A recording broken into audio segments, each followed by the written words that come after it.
A biblical flood is coming, and there is no way to stop it. The rain started on a Tuesday. At first it was just a light drizzle, the kind of rain that makes the air smell fresh and turns the streets into a glistening mosaic. But by Wednesday it was coming down in sheets, the kind of rain that drowns out all other sounds and turns the world into a blur of gray. I didn't think much of it at first. Rain is rain, right? But by Thursday the streets were flooded, and the news was filled with reports of rivers overflowing, dams failing, and entire neighborhoods being evacuated. The weather forecasters were calling it a once-in-a-century storm, but even that didn't seem to capture the scale of what was happening. By Friday, it was clear that something was very, very wrong. I was sitting in my apartment watching the news when the power went out, the screen went black, and the room was plunged into darkness. I fumbled for my phone, using its flashlight to navigate the small space outside. The rain was relentless, pounding against the windows like it was trying to break through. I tried to call my family, but the signal was weak, and the call kept dropping. I sent a text instead, letting them know I was okay and asking if they were safe. My mom replied almost immediately, "We're fine, the basement is flooding, but we're staying upstairs. Be careful, sweetheart." I felt a pang of guilt. I should have gone to stay with them when the storm first started, but I'd thought I'd be fine on my own now. I was trapped in my third-floor apartment with no power and no way to leave. The rain didn't stop. It just kept coming day after day until the city was underwater. The streets were rivers, the cars were submerged, and the buildings were islands in a vast churning sea. The news, when I could get a signal, was filled with images of destruction: houses swept away, bridges collapsed, people stranded on rooftops, waiting for rescue. But the rescue never came. By the end of the first week, it was clear that this wasn't just a storm. It was something else, something biblical. The rain wasn't stopping, and the water wasn't receding. It was rising inch by inch, hour by hour, until it felt like the whole world was drowning. I tried to stay calm, to ration my food and water, to keep my phone charged with a portable battery, but as the days turned into weeks, my supplies began to run low and my hope began to fade. And then, one night, I heard the voice. It was late and I was lying in bed trying to sleep. Despite the sound of the rain and the occasional crash of debris hitting the building, I was almost asleep when I heard it. A low, resonant voice, like the sound of distant thunder. "The flood is coming." I sat up, my heart pounding. The voice had been so clear, so real, but there was no one else in the apartment. I grabbed my phone and turned on the flashlight, scanning the room. It was empty, just as I'd left it. "The flood is coming," the voice said again, and this time I realized it wasn't coming from outside, it was inside my head. I felt a chill run down my spine. Who are you?" I whispered, my voice trembling.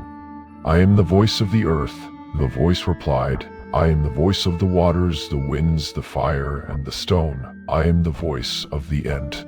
I shook my head, trying to clear the fog from my mind. This isn't real. I'm just tired. I'm hallucinating." "You are not hallucinating," the voice said, its tone calm but firm. "The flood is coming, and there is no way to stop it." I felt a wave of panic rising in my chest. "What do you mean, what flood?" "The flood that will cleanse the earth," the voice replied. "The flood that will wash away the sins of humanity and begin anew." I stared into the darkness, my mind racing. But, why now?" "Because you have forgotten," the voice said. "You have forgotten your place in the world. You have forgotten the balance, the harmony, the sacred connection between all living things. You have taken too much, given too little, and now the earth must reset." I felt tears welling up in my eyes. But what about the people, the animals, the plants? What about all the life that will be lost? "Life is resilient," the voice said. "It will find a way, but the world, as you know it, must end, so that a new world can begin." I shook my head, my hands trembling. No, there has to be another way. There has to be something we can do." "There is no other way," the voice said, its tone final. "The flood is coming, and there is no way to stop it." The voice faded, leaving me alone in the darkness. I sat there for a long time, my mind reeling, my heart pounding. I didn't know what to believe. Was I losing my mind? Or was this real? Was the world really ending? The next morning, the rain was still falling, and the water was still rising. I tried to call my family again, but the signal was gone. I tried the radio, but all I got was static. It was as if the world had been cut off, isolated, left to drown in its own despair. I didn't know what to do. I felt helpless, powerless, like a leaf caught in a raging river. But then I remembered something the voice had said. Life is resilient. It will find a way. I didn't know if it was true, but it gave me a flicker of hope. If life could find a way, then maybe I could too.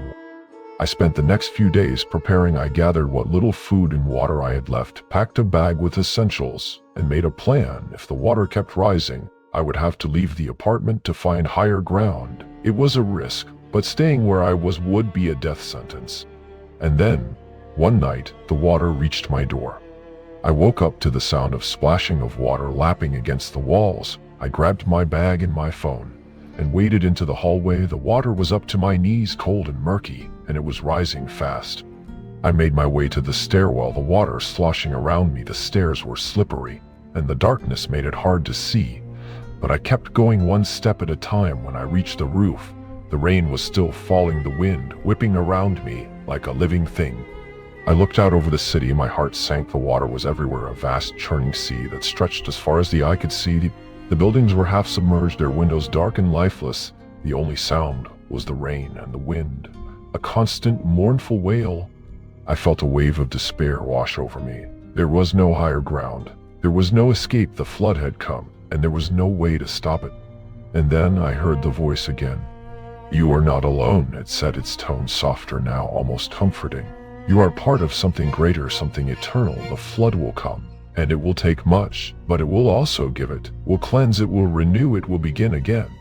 I felt tears streaming down my face, mixing with the rain, but what about me? What about my family?